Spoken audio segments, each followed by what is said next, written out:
So how should you balance out your higher frequencies, your treble, the higher frequencies, the higher notes in your music? Okay, so remember, people, this YouTube channel is about videos that you think would be junk and random keyword order. Okay, so random word order, like it's not going to be one specific topic on one YouTube channel. That's why I call it Grenard King Junk, because, or Grenard King Junk, or Grenard King Junk, because exactly is that I want to talk about everything that I can on one channel and invest my time into one channel, because I don't like having different channels like anymore like that, unless I'm going to create my own little stock market. So how do you balance out higher frequencies?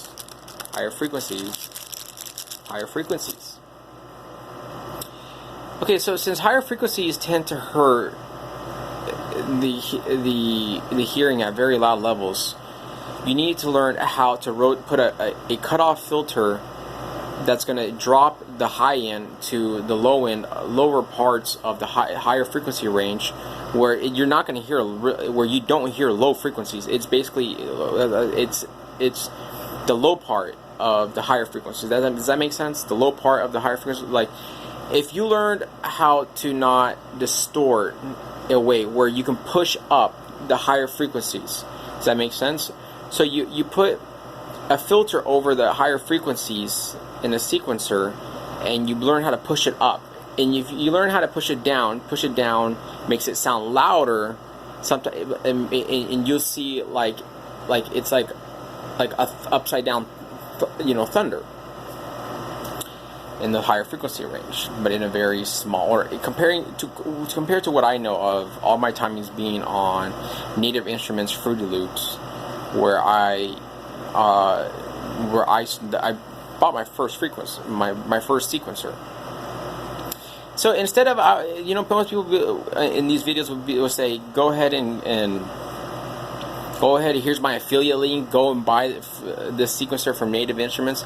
But people, instead, here, can you guys do me the favor? Instead of going and asking me in this video and following me on this video to go buy a sequencer, can you guys just become my subscriber and comment and be active with me and be engaged with what I do here and support my channel? And let's get back to the main juice of this video, okay?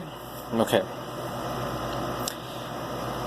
You learn, and this is a little music theory for all of you, that has to do with computer programming, that has to do with stock market, and I'm going to show you guys how it all adds up. When you learn how to balance electricity, you learn how the markets work, you learn how to draw arts, you learn how to dress yourself better, you learn how to exercise a little better, etc. You learn how to computer program a little, you learn software, and that's the way I did it. And what I mean you learn is if I pushed you to do it. So you have higher frequencies, people, that sound very loud, right? So they naturally just sound loud. That's what higher frequencies, the high frequency range in music. So what do you do with a signal that naturally sounds loud? You add more low end or high end? Do you add dirt or air? People, you add dirt to the higher frequencies. You do not add air. You add air that cleans the dirt. And what I mean by that, people, what would dirt sound like if you would get a spoon and hover it over the dirt and drop it on the dirt, and you hear a raspy noise, right? Depending on what type of dirt. So what would you do? What would you do? Because what sound would that be? Let's just go, I want my higher frequencies to sound very raspy and staticky and no air. So air would be like a flute, do do do do do, like very like in a mood of like,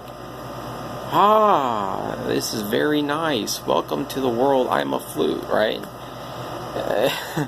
And a raspy sound is like,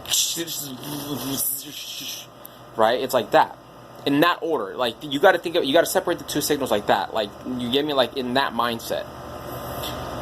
And you got to understand, when you learn how to distort the higher frequencies, you put pausing timings, and you learn. Have you ever seen a pound signal on a phone? That's exactly what you should think about with higher frequencies. So, you know, when these higher frequencies you hear, when you learn, so when you're as a musician, you're making music, you're learning how your body moves and sounds. You learn how to go.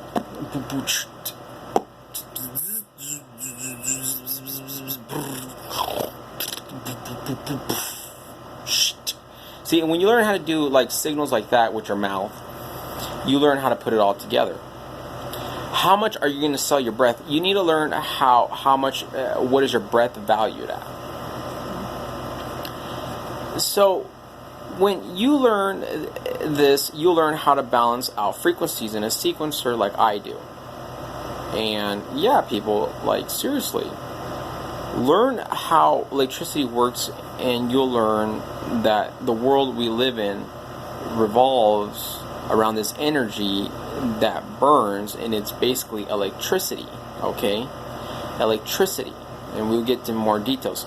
So, once again, a lot of musicians will say, focus on the middle frequency range in the spectrum field, but people, you just basically, this is what you basically need to do. Basically, learn how to how to make music easy is like this. Learn how to separate higher frequencies from low frequencies is one. Or learn how to just clean the middle frequency range and don't mess with the low frequencies or the high frequencies. There's two. See, there's two basic ways in the split A-B testing formula that I'm teaching you, okay?